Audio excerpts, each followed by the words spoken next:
Hello friends, let's begin with the one of the very interesting topic of CA Foundation, inventories, the revision lecture of inventories.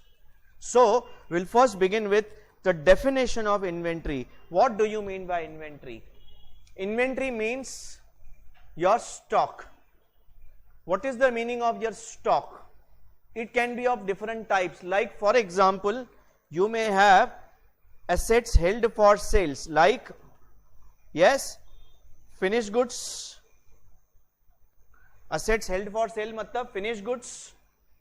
Then for making goods for sale मतलब वो assets जो finished goods बनाने के लिए use किए जाते हैं, मतलब क्या होगा ये बच्चों? Raw material. Then after that the work in progress. These are semi finished goods. These are semi finished.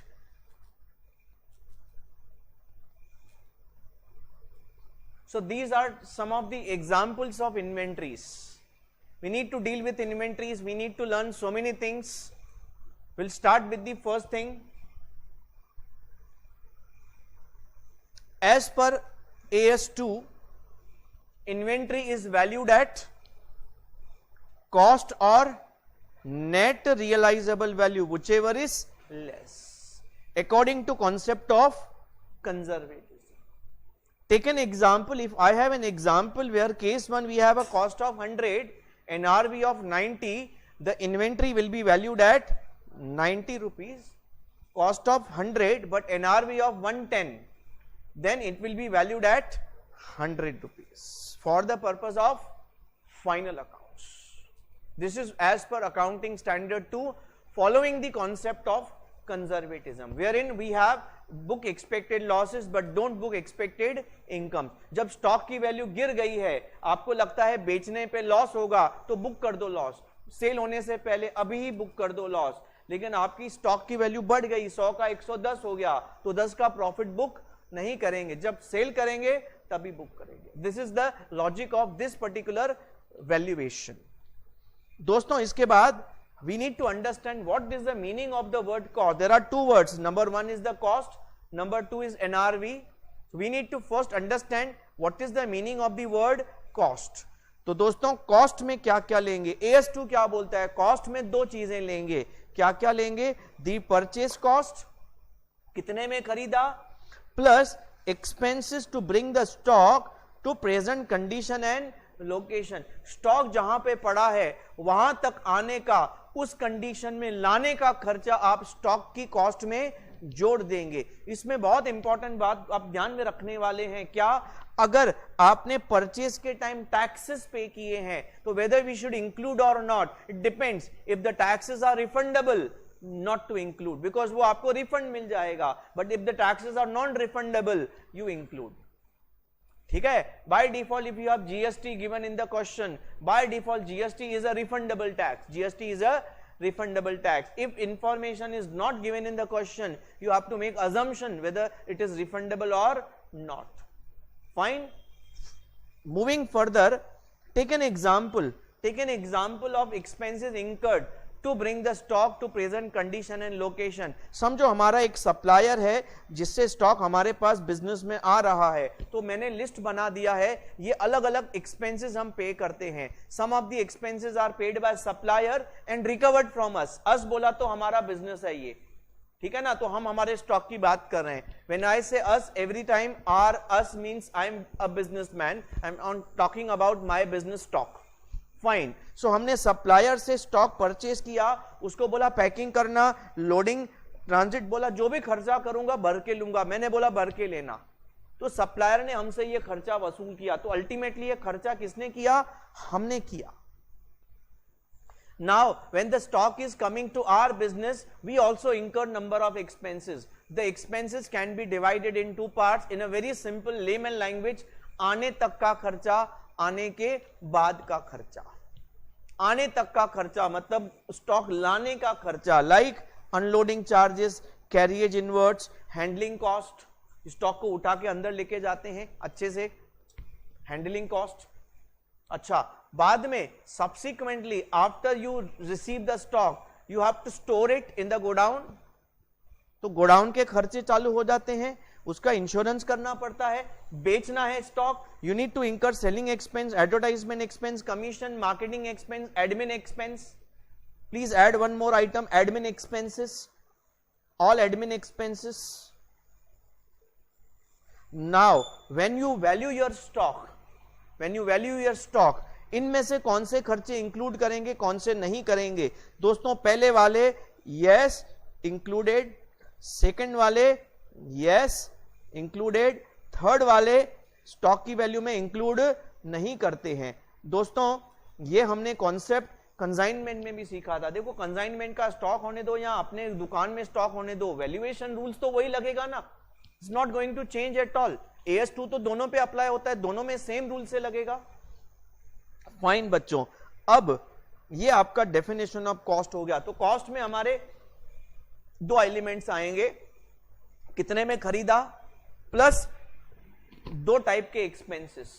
दोनों टाइप के एक्सपेंस एक ही है, क्या? आने तक का खर्चा. जिस कंडीशन में, जिस लोकेशन पे स्टॉक है वहां तक लाने का, उस कंडीशन, अभी कंडीशन का एग्जांपल है पैकिंग. तो जो स्टॉक में कंडीशन, अभी जो स्टॉक कंडीशन में है, पैकिंग वाली कंडीशन में है, तो पैकिंग एक्सपेंस भी हमने जोड़ दिया. समझ रहे हैं कि नहीं? Fine. So this is how you value your stock in terms of calculation of first part, cost price. Now the second element of valuation is NRV. NRV actually is a market value, but we need to be careful in understanding the definition of NRV. NRV is not direct the market value, it is the market value, the selling price minus selling expenses.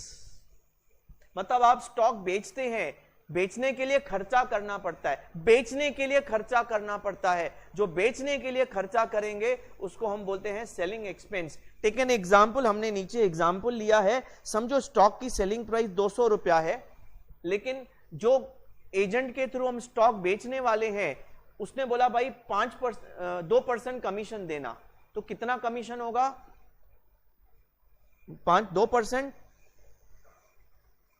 5% ले लेता हूं, 10 रुपया. अच्छा, there is one more possibility. हम customer को बोलते हैं कि हम भाई तुम्हारे दुकान में पहुंचा के देंगे, तुम्हारे दुकान में, हमारा टर्म्स कंडीशन है फ्री डिलीवरी. फ्री डिलीवरी हम कस्टमर को फ्री करें, हमको तो फ्री थोड़ी पड़ेगा, हमको तो डिलीवरी एक्सपेंसेस पे करना पड़ेगा ना. तो ये भी माइनस करना पड़ेगा, क्योंकि स्टॉक बेचने के लिए मुझे ये खर्चा करना पड़ रहा है. तो काट साट के मुझे क्या देखना है भाई? ठीक है, सेलिंग प्राइस माइनस सेल करने का खर्चा. मुझे हाथ में कितना सेलिंग प्राइस मिलेगा? सर 190 रुपया मिलेगा. So this is my NRV. This is my NRV. So this is the definition of NRV, which is compared with the cost, and we take whichever is less. Moving further, friends, now we'll move on to the next part, methods of stock taking. कितने हैं methods of stock taking? दोस्तों दो हैं, periodic and perpetual. What is periodic system? No stock records maintain. छोटा मोटा business, medium business records नहीं बनाते हैं. But what is perpetual system? It's a medium large business where all proper stock records are maintained. Whatever brand you talk about, you find stock records maintained. You talk about Domino's, you talk about Wellness, you talk about McD. All these brands which are every time in front of us, they maintain stock records. Understood? And DMart is the best example of perpetual. Getting it? If the inventory is huge, it is not possible to follow periodic. We have to go for perpetual. ठीक है बच्चों, आगे बढ़ेंगे. Now we will go for, this is what method of stock taking, and now we have the method of stock valuation. Value करने के method. There are many methods we have. Some of the methods are FIFO, LIFO, simple average, weighted average, standard cost method, adjusted selling price method. Now we'll discuss few of the important methods with one example in each method. We'll try to understand these methods. सबसे पहले हम बात करेंगे FIFO method की. FIFO method क्या बोलता है? First in, first out. What it says? जो पहले स्टॉक खरीदेंगे वो पहले बेचेंगे या इशू करेंगे? सर ये बेचेंगे और इशू करेंगे फर्क क्या है? देखो अगर आप ट्रेडर हैं तो आप एफजी खरीदेंगे, एफजी बेचेंगे, तो खरीदेंगे और बेचेंगे। लेकिन अगर आप मैन्युफैक्चरर हैं तो क्या खरीदेंगे? Raw material. अब रॉ मटेरियल खरीद के बेचेंगे नहीं, रॉ मटेरियल खरीद के क्या करेंगे? प्रोडक्शन में इशू करेंगे, प्रोडक्शन डिपार्टमेंट को देंगे एफजी बनाने के लिए।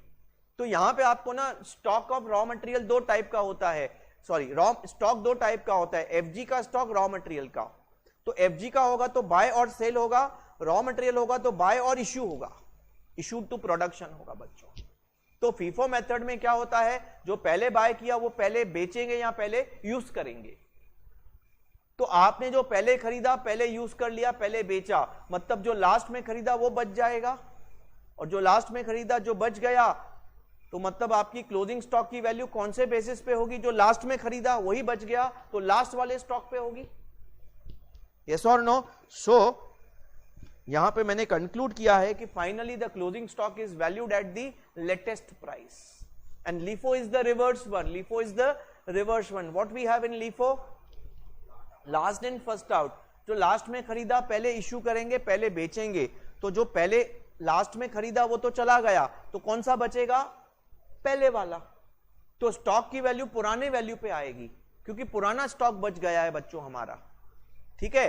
And LIFO method is not allowed by AS2, it is scrapped by AS2, being very much illogical in terms of issue, in terms of sale. It never happens like this कि आप नया वाला बेचेंगे, पुराना वाला रखेंगे, पुराना वाला रखेंगे तो पुराना वाला खराब भी हो सकता है अगर वो पेरिशेबल कमोडिटी है तो।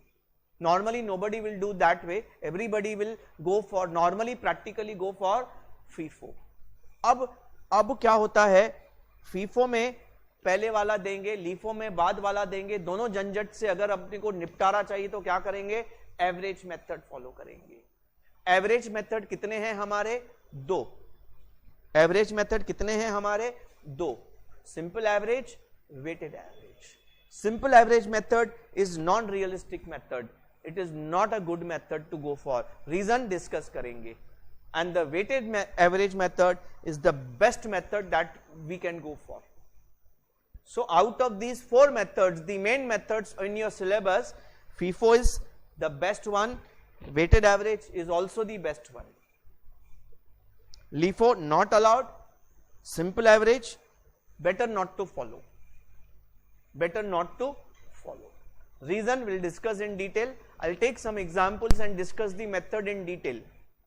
I'll first take up the example of FIFO method. आप ध्यान से देखेंगे हमारा 1 अप्रैल को ओपनिंग स्टॉक है, यही एग्जांपल लेके हर मेथड डिस्कस करेंगे। सॉल्यूशन भी मेरे पास रेडी पड़ा है, I will just give you the link of everything कि कैसे हम सॉल्व कर रहे हैं इन 2 minutes each problem. Now opening stock है 100 kg का, 10 रुपए का, परचेज किया 211 से, इशू किया 120, फिर परचेज किया, फिर इशू किया। तो आपने क्या किया? ये आपका स्टोर लेजर है, ये आपके पेपर में आता है। It may come for 6 marks to 10 marks, बड़ा है तो 10 मार्क्स के लिए आएगा, नहीं तो 5-6 मार्क्स के लिए भी आ सकता है, ठीक है। नाउ ओपनिंग स्टॉक लिखा यहां पे, बैलेंस, परचेस 200 किए 11 के हिसाब से। अब बैलेंस बहुत ध्यान से देखना हम कैसे लिख रहे हैं। ये पहला वाला पहले लिखा, नया वाला नीचे लिख दिया। भाई 100 यूनिट 10 वाले पड़े हैं, 200 यूनिट 11 वाले पड़े हैं, कोई दिक्कत की बात नहीं है। अब इशू के टाइम पूरा गेम चेंज होने वाला है। हर मेथड में इशू के टाइम गेम बदलता है, परचेस के टाइम कोई गेम नहीं बदलता। परचेस के टाइम एवरेज में गेम बदलता है, विल डिस्कस। इशू में अपने को 120 यूनिट इशू करने हैं, तो पहले ये 100 में से 100 यूनिट 10 वाले इशू करेंगे ऊपर वाले, और 200 में से 20 यूनिट इशू करेंगे कितने वाले? 11 वाले। तो आपके 100 तो पूरे खत्म हो गए, ये 200 में से 20 चले गए, तो बाकी कितने? 180। My target is to show that कि आप जो ऊपर वाला स्टॉक है उसमें से इशू करते जाएंगे और जो नीचे वाला स्टॉक है वो क्लोजिंग स्टॉक में आता जाएगा, ठीक है। Same thing I have done in next. आपका देखो ये परचेज आया तो परचेज को नीचे ऐड कर दूंगा मैं, मतलब परचेज नीचे ऐड कर दो और इशू ऊपर से उड़ाते जाओ, परचेज नीचे ऐड करो, इशू ऊपर से उड़ाते जाओ, तो अपने आप आपका क्लोजिंग स्टॉक नीचे वाले स्टॉक्स में से बचेगा. And in this problem ultimately this is my closing stock. My closing stock ultimately is this. Understood? If you total it, कितना है टोटल बता सकते हैं बच्चों? 2680. टोटल क्यों कर रहा हूं? क्योंकि अपने को आगे जाके ना कंपेयर करूंगा मैं सब मेथड्स की वैल्यूएशन को. ठीक है, फाइन. अच्छा, अगर यही सम हम लीफो से सॉल्व करेंगे बच्चों, यही सम अगर लीफो से सॉल्व करेंगे, सेम सम, तो क्या हो रहा है आप ध्यान से देखेंगे. ये तो सेम है, ये भी सेम है. अब इशू के टाइम गेम बदलेगा. इशू के टाइम ये परचेज में से नहीं उठाएंगे, ऊपर मतलब ओपनिंग स्टॉक से नहीं उठाएंगे. कहां से उठाएंगे? लेटेस्ट परचेज 200 में से 120 इशू करेंगे. मतलब परचेज नीचे जोड़ते जाएंगे और नीचे से इशू करते जाएंगे. ऊपर वाले को बेचारे को बैठे रहने दो, ऊपर वाले को बेचारे को बैठे रहने दो. देखना एंड तक बेचारा इधर ही बैठा रहेगा, निकलने का उसको मौका ही नहीं देंगे. अच्छा, तो आप देखो ये 200 में से 120 11 वाले इशू किए. ओपनिंग स्टॉक तो सेम रखा है, ये 200 में से बाकी 80 बच गया. अच्छा, परचेज तो कोई टेंशन नहीं, नीचे जोड़ देंगे. इशू में फिर से गेम खेलेंगे.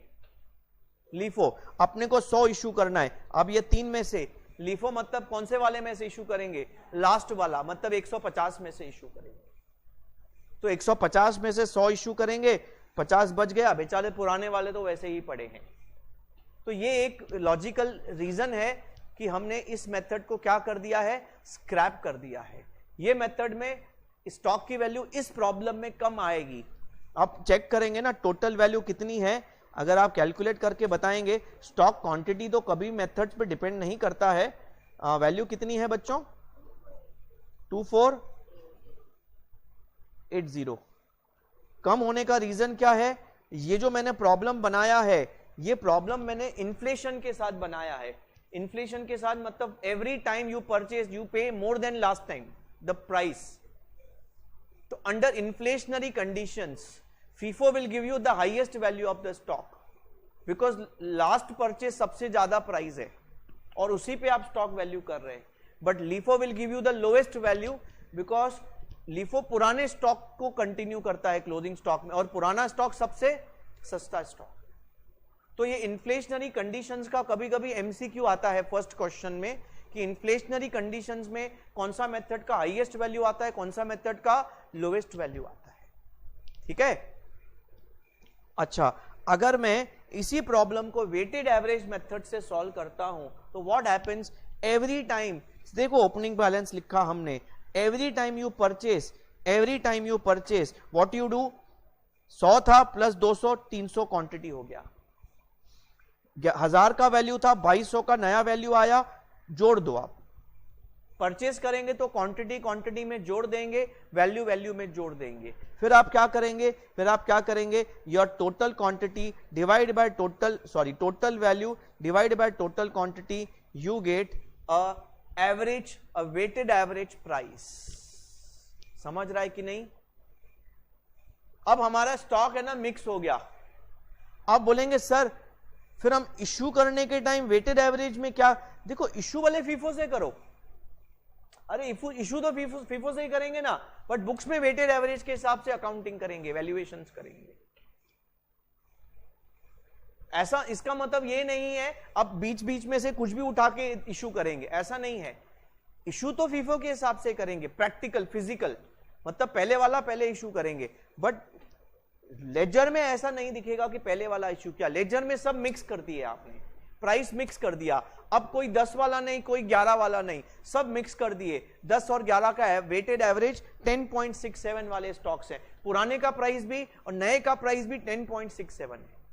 This is what we do in weighted average. Price को ना मर्ज करके मिक्स कर देते.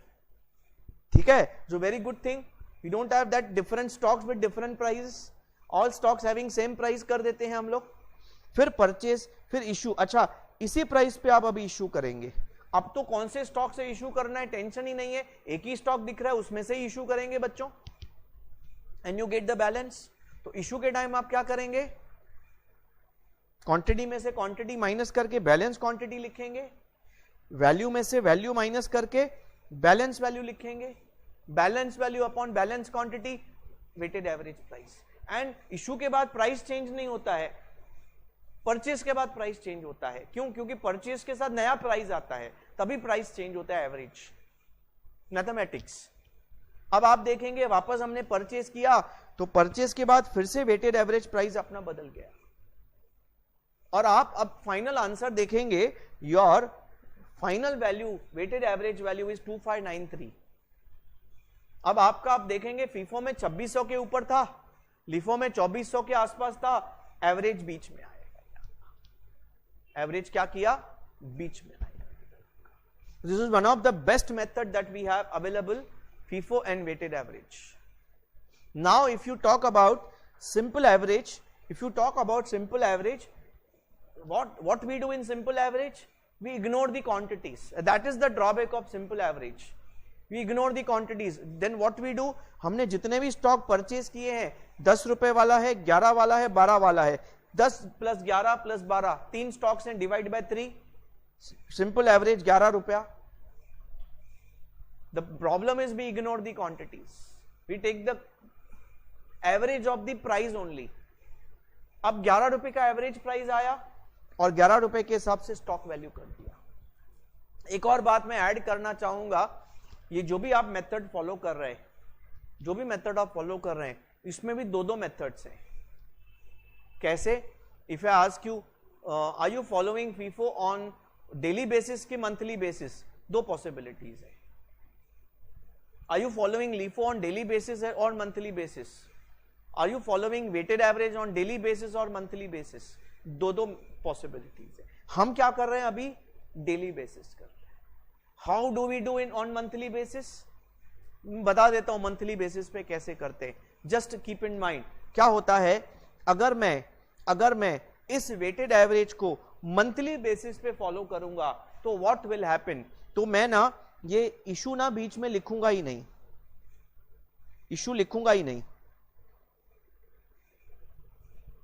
खाली परचेस लिख के वेटेड एवरेज प्राइस निकालता रहूंगा और मंथली वेटेड एवरेज आएगा मेरा।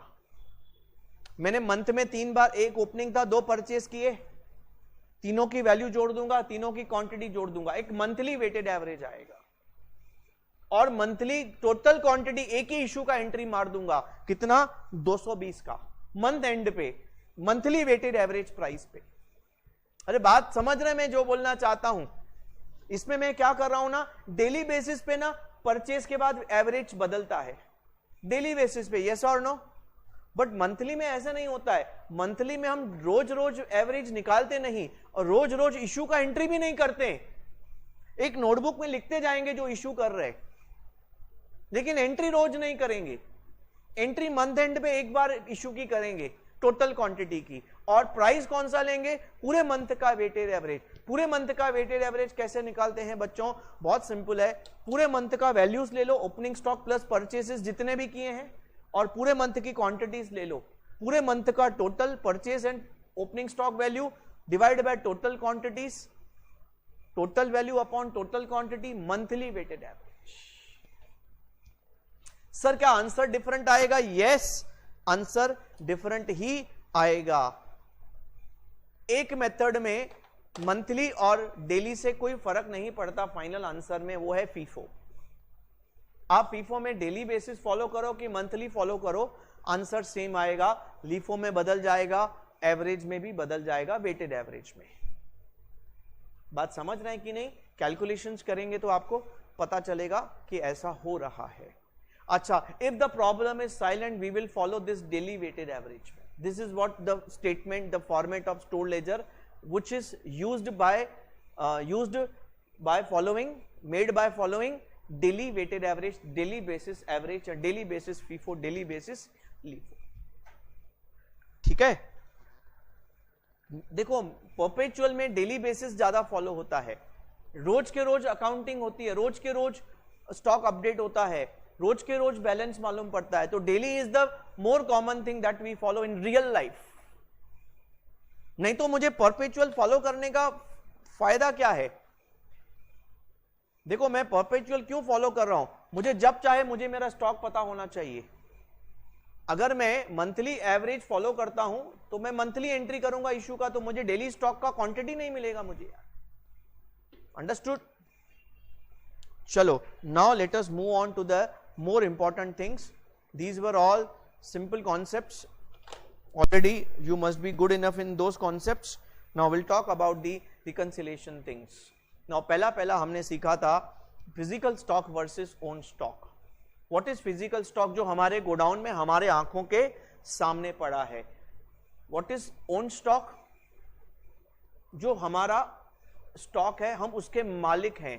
तो दोनों में फर्क क्या होता है? Sometimes there is some stock which is lying outside the business but owned by us. like in transit, agent के पास पड़ा है, कस्टमर के पास पड़ा है, अप्रूवल बेसिस पे गया था, ये बिजनेस के बाहर पड़ा है लेकिन है किसका? हमारा। There is one more possibility कि स्टॉक हमारे पास फिजिकली पड़ा है बट हमारा नहीं है, like sold but not delivered. बेचा लेकिन डिलीवरी नहीं दिया, क्योंकि डिलीवरी नहीं दिया हमारे पास सामने पड़ा है बट हमारा नहीं है। तो that's the difference between physical stock and own stock. तो इसका कैलकुलेशंस कैसे करेंगे, आपको इसमें प्रॉब्लम्स कैसे आते हैं? भाई आपको प्रॉब्लम में ना फिजिकल स्टॉक दिया होगा, भाई आपके गोडाउन में इतना पड़ा है, आपको बोला होगा find out the stock owned by अस। तो आप क्या करेंगे? 2 स्टेप आंसर है, एक ऐड करेंगे एक लेस करेंगे। क्या ऐड करेंगे? जो स्टॉक बिजनेस के बाहर पड़ा है लेकिन हमारा है, ऐड करो। लेस क्या करेंगे? जो हमारे पास पड़ा है बट हमारा, लेस करो। Is it clear?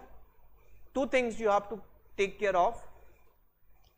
जो स्टॉक, देखो फिजिकल स्टॉक मतलब जो हमारे आंखों के सामने पड़ा है, उसमें हम क्या करेंगे? जो स्टॉक हमारे आंखों के सामने नहीं, बाहर है लेकिन हमारा है, वो ऐड कर देंगे।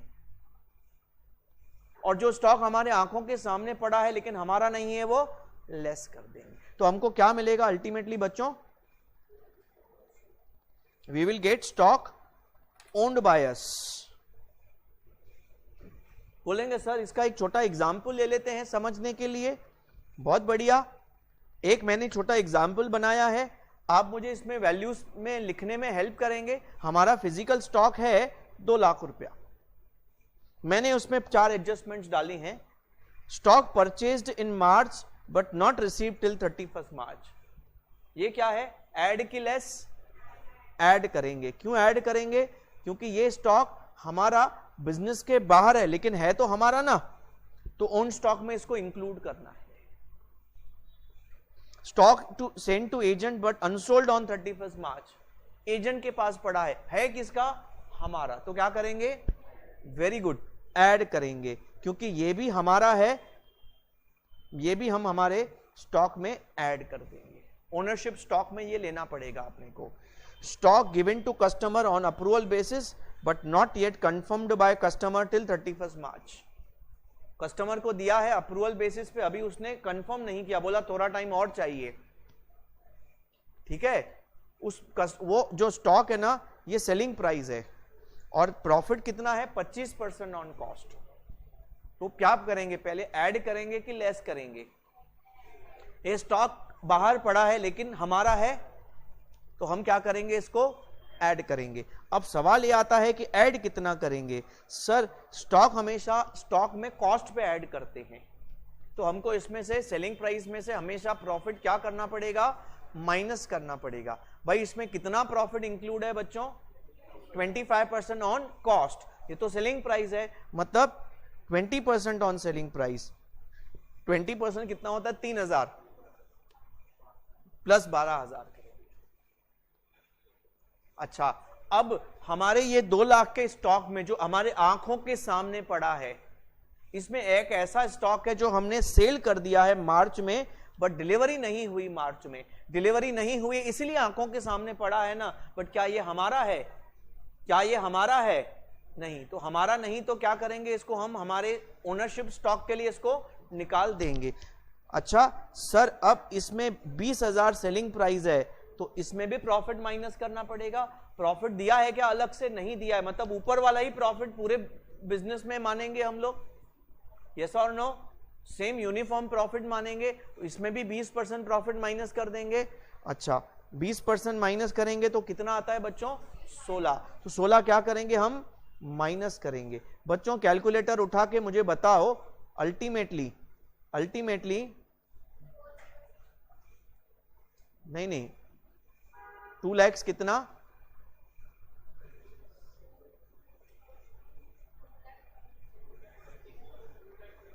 2 लाख, ये क्या है मेरा? ओन्ड स्टॉक, मतलब ये स्टॉक का मैं क्या हूं? मालिक। अच्छा ये स्टॉक निकालने का एम क्या है? क्यों निकाला? क्यों टाइम पास कर रहे हैं बैठ के? क्योंकि ये स्टॉक हम कहां पे यूज करेंगे बच्चों? फाइनल अकाउंट्स में यूज करेंगे। ओन्ड स्टॉक, फाइनल अकाउंट्स में हम हमेशा कौन सा स्टॉक लेते हैं? जो हम जिसके हम मालिक हैं। अच्छा अब दोस्तों मैं आगे बढ़ूंगा। आज का हमारा बहुत ही सबसे दिग्गज कैलकुलेशन, दिग्गज डिस्कशन है ये स्टॉक रिकंसिलिएशन में, wherein you are given stock of one date which is other than year end, you need to find the stock of year end, because at the year end we are unable to do stock taking because of many reasons, like we are open, we are not closed for stock taking. Fine, our season is there, so we are unable to do stock taking. So what we do, we did the stock taking 5 days before, 5 days after year end, on some weekend. Now but in final accounts we have to put the stock of year end. तो अगर हमने 23 मार्च को stock किया या 5 अप्रैल को stock किया, उसमें से हमें ईयर एंड 31 मार्च का स्टॉक फाइंड करना है। ये वो वाले रिकंसिलिएशन है और यही सबसे दिग्गज रिकंसिलिएशन है, करेक्ट। अब इनके ऊपर हम पहले बात करते हैं, हम इनमें कैसे गेम खेलते हैं। दोस्तों इसमें भी हमारे जो रिकंसिलिएशन होते हैं 2 टाइप के होते हैं। पहला, एग्जामिनर आपको एक डेट का क्या देगा? फिजिकल स्टॉक देगा और बोलेगा ईयर एंड का फिजिकल स्टॉक निकाल के दो। Physical stock to physical stock निकालना है, सबसे आसान है। Physical stock to physical stock करने के लिए एक ही टेक्निक यूज करो। उन दिनों में, उन 7 दिनों में, 7 दिन है ना, 8 दिन जो भी है, कितना स्टॉक फिजिकली आया, इनफ्लो ऐड करो, कितना स्टॉक फिजिकली गया, आउटफ्लो माइनस करो। इसमें आप क्या नहीं देखेंगे? ओनरशिप नहीं देखेंगे, because target is not the ownership, target is आंखों के सामने दुकान में कितना पड़ा है। 23 का या 5 अप्रैल का जब स्टॉक हम फाइंड करते हैं तो वो फिजिकल स्टॉक की वैल्यू फाइंड करते हैं। तो given stock will always be the physical stock, but जो फाइंड आउट करना है, sometimes you need to find out the physical stock, sometimes you need to find out own stock. तो physical to physical is always easy, हमें इसमें खाली movement plus minus करना है, कितना आया कितना गया। Don't look at the ownership, don't look at the ownership, but the more important reconciliation is physical stock will be given, but you need to, एक मिनट, ये रिवर्स है, ये रिवर्स है, फिजिकल टू फिजिकल रिवर्स है। 5 अप्रैल का दिया है, 31 March का फाइंड करना है, फिजिकल टू फिजिकल। तो मूवमेंट उल्टा है तो क्या करेंगे? उल्टा इफेक्ट देंगे। उल्टा इफेक्ट मतलब आपने इसमें क्या किया था? इनफ्लो को ऐड किया था, इसमें आप इनफ्लो को लेस करेंगे, रिवर्स जाएंगे हम लोग। इसमें आपने आउटफ्लो को लेस किया था तो इसमें आउटफ्लो को ऐड करेंगे। It's a reverse calculation, you are going back. जब आप बैकवर्ड जाते हैं तो उल्टा इफेक्ट देते हैं। अगेन फिजिकल टू फिजिकल है, नो वरीज एट ऑल। खाली क्या देखना? इन 5 दिनों में, इन 5 दिनों में कितना आया कितना गया, प्लस माइनस करने का। तो physical to physical will never be a problem. Still institute में create a problem in no problem. Please read the statements very very carefully. More you practice better will be your concepts. Now this is now physical to owned. 23 मार्च का आपको physical दिया है, 31 March का कौन सा stock find out करना है बच्चों? ओन्ड, फॉरवर्ड रिकंसिलेशन बोलता हूं मैं इसको, 23rd टू 31st जाना है। तो अब इसमें एड लेस क्या करना है, ये 7 दिन में जो स्टॉक आया नहीं, जो स्टॉक का ओनरशिप आया, और ये 7 दिनों में जो स्टॉक का ओनरशिप गया वो लेस करेंगे। खाली यही नहीं, इसमें आपको और भी चीजों का ध्यान करना पड़ेगा। कभी कभी कुछ स्टॉक पहले जाता है, ओनरशिप 7 दिनों में जाता है, कुछ स्टॉक 7 दिनों में जाता है, ओनरशिप बाद में जाता है। तो ये छोटी छोटी बातों का आपको बहुत टेक्निकली ध्यान देना पड़ेगा, ठीक है। बेसिकली यहां पे हम फिजिकल मूवमेंट को ऑब्जर्व नहीं करेंगे, किसको ऑब्जर्व करेंगे, ओनरशिप को, ठीक है। अब फिजिकल टू ओन्ड में reverse problem, physical to owned में रिवर्स प्रॉब्लम कुछ नहीं किया मैंने इसी पर्टिकुलर स्टेटमेंट में जो ओनरशिप आया ऐड की जगह जो ओनरशिप आया वो लेस कर दिया, उल्टा, उल्टे में उल्टा कर दिया, और कुछ भी नहीं किया है मैंने, खाली अच्छे से वापस लिख दिया है मैंने। If you are going reverse from 5th April to 31st March, you have to give the reverse effect. You have to give the reverse effect. It's very simple.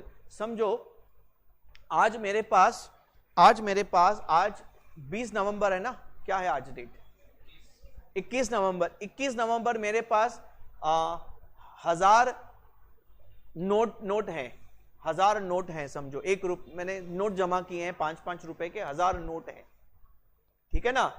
और इस महीने में मैंने 200 नोट जमा किए थे।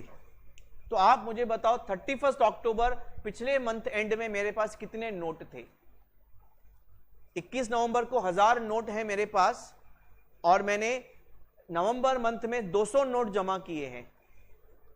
तो नवंबर मंथ से पहले 31 अक्टूबर कितने नोट थे मेरे पास, 800। क्या किया आपने, उल्टा जा रहे, तो आपने क्या किया, 1000 में से 200 क्या किया, माइनस किया। अब रिवर्स जाते हैं तो क्या करते हैं ना, रिवर्स करते हैं इफेक्ट को। भाई 200 जो आए थे वो अक्टूबर में नहीं थे तो माइनस कर दिया आपने, तो जो आया माइनस करो, जो गया वो उल्टा इफेक्ट देना है, बस फाइन। अब इस बात को बच्चों बहुत अच्छे से समझने के लिए मैंने सामने आपके एक पर्टिकुलर एग्जाम्पल रखा है जिसको आप सॉल्व करने में हेल्प करेंगे मुझे, ठीक है। Let's try to solve this particular problem. मेरे पास 23 मार्च का फिजिकल स्टॉक है, मुझे 31 मार्च का ओन्ड स्टॉक चाहिए। Let's see whether we are able to understand or not, okay. फिर इसी में ही फिजिकल टू फिजिकल होता था तो हम क्या करते थे वो भी डिस्कस कर सकते हैं। Now let's try to understand. पहला कैलकुलेशन बोला है, ये 7 दिनों में परचेज किया हमने स्टॉक 20,000 का, लेकिन उसमें से 17 का ही डिलीवरी मिला, 3,000 स्टॉक का डिलीवरी नहीं मिला, रास्ते में होगा। अब आपको क्या ऐड करना है, ये 7 दिनों में कितना स्टॉक आया कि कितने स्टॉक का ओनरशिप आया, कितने स्टॉक का ओनरशिप आया। तो बाय डिफॉल्ट अब मुझे बताओ, आपने अगर 20 का परचेज किया तो ओनरशिप 20 का आया होगा, भले 3,000 का स्टॉक आपके पास नहीं है तो आपका ना, तो वो भी तो आपके स्टॉक में जोड़ना पड़ेगा कि नहीं, यस। तो आप क्या देखेंगे, ओनरशिप कितना आया। अच्छा, तो क्या करूंगा मैं, इधर +20 करूंगा। अच्छा, लेकिन अगर मुझे फिजिकल स्टॉक निकालना होता था 31 मार्च का तो मैं क्या करता था, तो 17,000 ऐड करता था, क्योंकि मुझे क्या देखना है, कितना स्टॉक आया, ओनरशिप बाद में गया। फिजिकल टू फिजिकल में ओनरशिप देखते ही नहीं हम लोग। Clear to everyone. अब दूसरा एग्जांपल आपके सामने है, ये 7 दिनों में हमने कुछ स्टॉक बेचा है, हमने एजेंट को दिया हमने 10,000 का स्टॉक, लेकिन एजेंट ने सेल नहीं किया, उसको दिया भाई बेचना, लेकिन वो बेच नहीं पाया, हमारा कंजाइनी है, उसके पास अनसोल्ड बच गया। अब क्या करेंगे, यस क्या करेंगे, ऐड करेंगे कि लेस करेंगे कि कुछ नहीं करेंगे। एक काम करते हैं ना, मैंने एक और टेक्निक इसका जो आपको सिखाया है, मैं उस टेक्निक को भी जरा यहां पे यूज करता हूं, तो हमें बहुत परचेस 23 मार्च, 31 मार्च और इफेक्ट, ये मैंने आपको ब्रह्मास्त्र दिया था, आपको याद है, कौन सा भी कॉम्प्लिकेटेड एडजस्टमेंट है, ब्रह्मास्त्र में आप उसको डालेंगे तो आपका प्रॉब्लम सॉल्व हो जाएगा। ब्रह्मास्त्र का वार कभी खाली नहीं जाता। अब यहां पे आप ध्यान से देखेंगे, पहला वाला एडजस्टमेंट को इसमें हम ट्राई करते हैं। ये आपने जो खरीदा 20,000 का, ये 23rd के बाद खरीदा, तो क्या 23rd के स्टॉक में है? ये नहीं है। क्या 31st के स्टॉक में इसको रखना है? हाँ, तो क्या करेंगे? ऐड करेंगे 20,000। यस और नो? अच्छा, अब एजेंट वाले स्टॉक की मैं बात करता हूं। एजेंट को स्टॉक आपने दिया कभी? 23 के बाद। आप जरा एक बार ध्यान से पढ़ो, दिया कभी? 23, एक्चुअली यहां पे 24 लिखूंगा तो ज्यादा अच्छा होगा, करेक्ट ना? हाँ, आई शुड राइट 24, मतलब अगले दिन। 24 से 31st तक गया। मुझे ये बताओ 23rd को ये स्टॉक हमारे पास था क्या? तो हमारे स्टॉक 2 लाख में इंक्लूड है क्या? 2 लाख में इंक्लूड है क्या? यस, 2 लाख में ये इंक्लूड है। 31 मार्च को इसका ओनरशिप किसका है? हमारा, मतलब हमारे स्टॉक में इसको रखना है, तो 31 मार्च में रखना है, बट 23rd में ऑलरेडी इंक्लूड है, तो क्या करूंगा? ऐड की लेस? नो इफेक्ट बच्चों। हां, अगर ये 23rd से पहले गया होता था तो 23rd के स्टॉक में नहीं होता था, और 31st में अपने को अपना है तो रखना है, तो क्या करता था? प्लस। इसलिए बच्चों ऐसे रिकंसिलिएशन में डेट्स का ध्यान करना। गया कभी, मतलब सेम एडजस्टमेंट ऐड भी हो सकता है, सेम एडजस्टमेंट नो इफेक्ट भी हो सकता है, डेट का अगर चेंज कर दिया तो हम लोगों ने। Is it very clear to everybody? पक्का? बहुत बढ़िया। आगे मैं बढ़ता हूं बच्चों, अगला पॉइंट की बात करेंगे। ये आपका नहीं, मेरा भी फेवरेट है। अच्छा, तो इसमें क्या किया हमने? Zero, no effect. अगला पॉइंट मैंने बहुत अच्छा रखा है, अप्रूवल वाला। Stock sent on approval 20,000 at selling price. अच्छा, ये गया कभी? मैं लिख देता हूं, आफ्टर 24 टिल 31st, मतलब गया ये 7 दिनों में। हाँ, गया ये 7 दिनों में। अच्छा, इसमें से 25% वापस आ गया, 45% अप्रूव हो गया। कितना होता है? 4 3 4 2 6 7, 70%। तो बाकी 30% पेंडिंग अप्रूवल टिल 31 मार्च।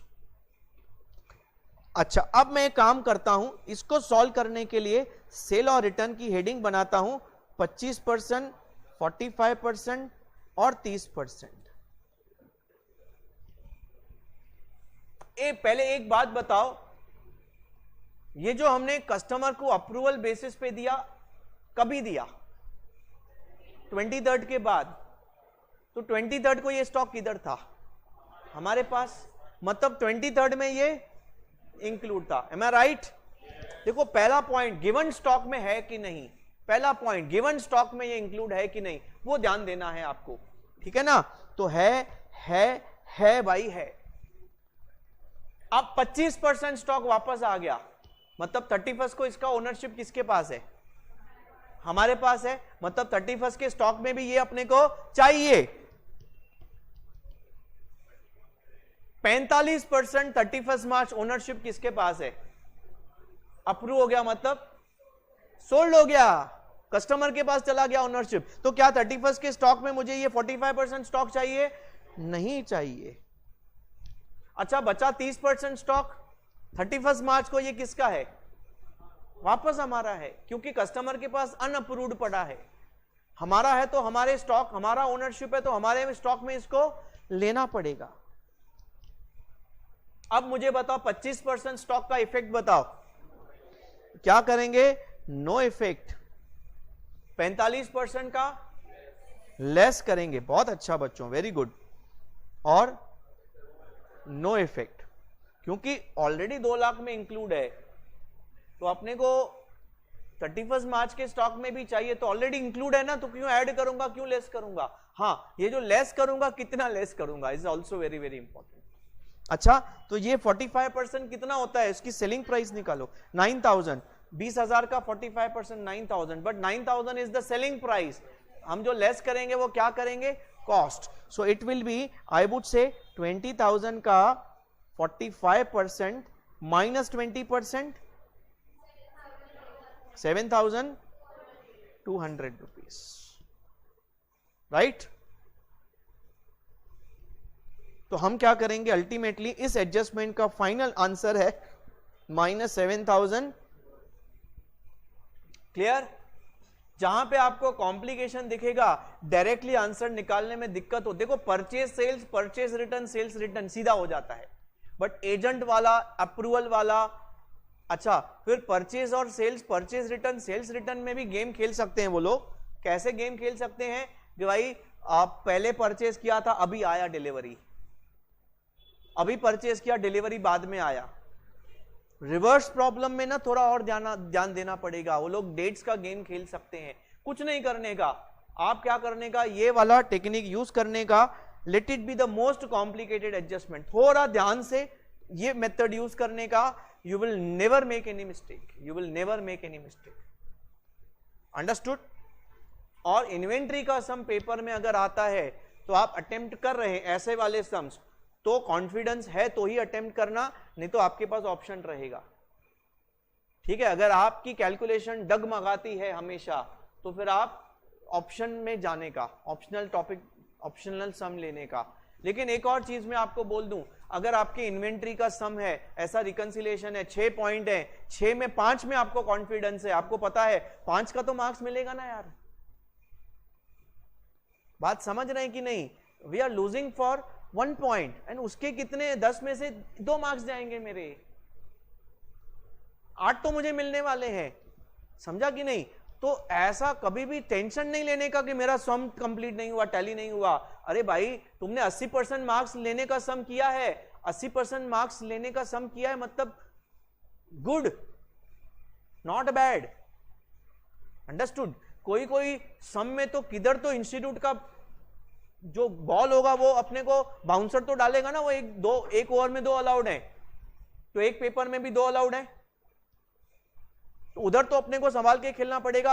अगर हम स्ट्रांग खेल सकते हैं तो बाउंसर पे छक्का भी मार सकते हैं, यस और no. So we have to be very practical. ये चीजें ना हमारे स्ट्रेस को खत्म कर देती हैं। भाई मैंने इन्वेंट्री का सम 80% राइट किया है, दूसरा बच्चा बोलेगा अरे मेरे इन्वेंट्री का सम यार खराब हो गया, रोता निकलेगा।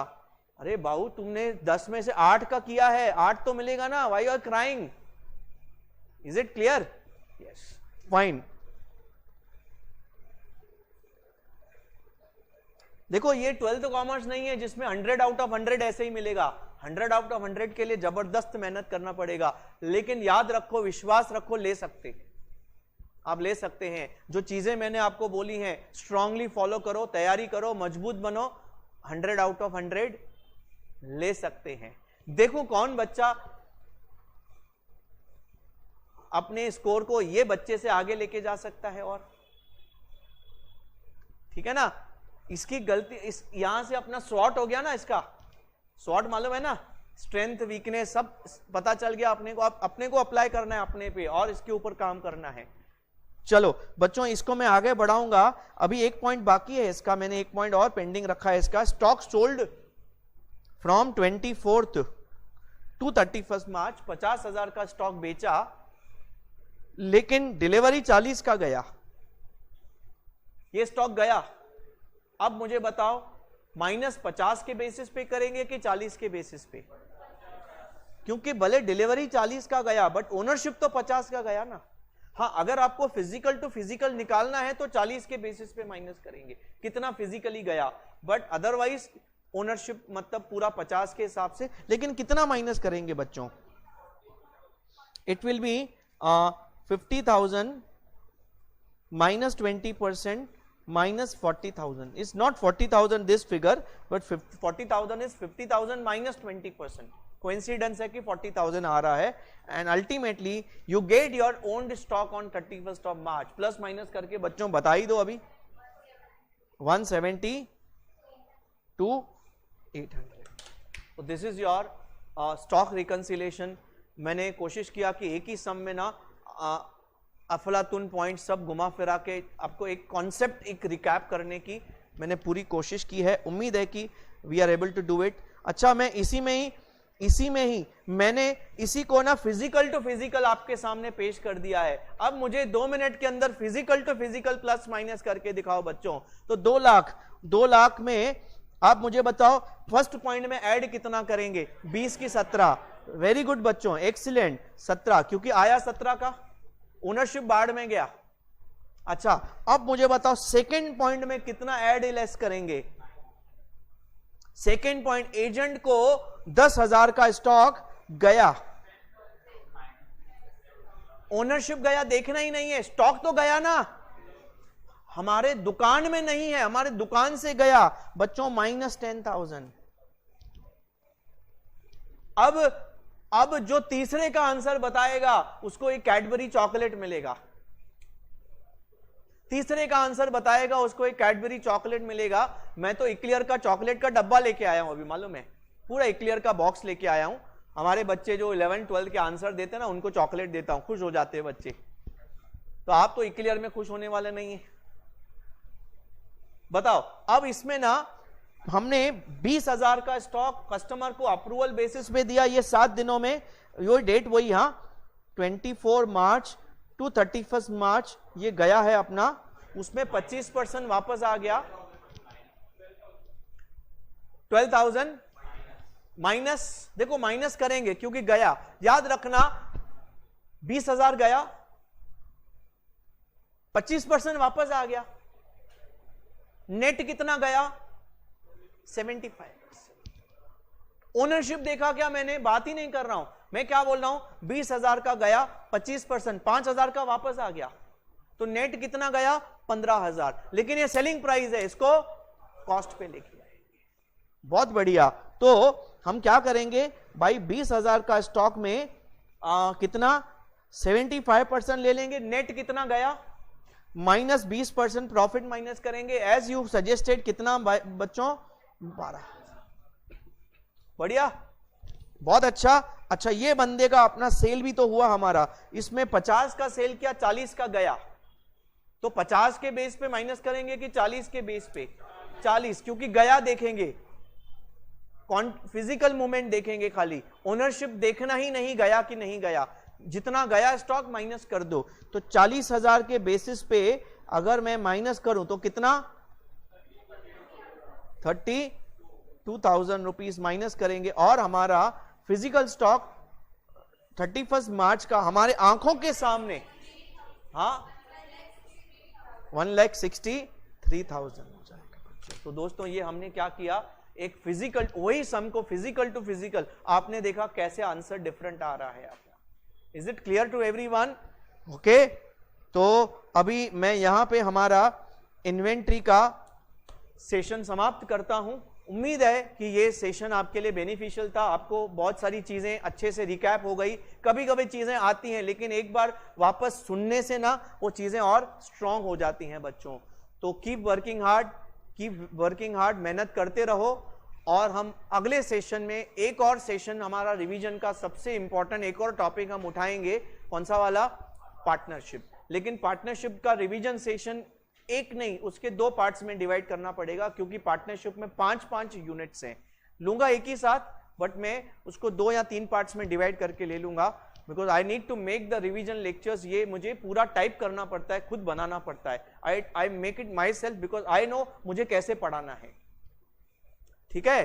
तो दोस्तों यहां पे हमारा सेशन समाप्त करते हैं. उम्मीद है कि आपको सेशन अच्छे से समझ में आया. Thank you very much. Thanks a lot.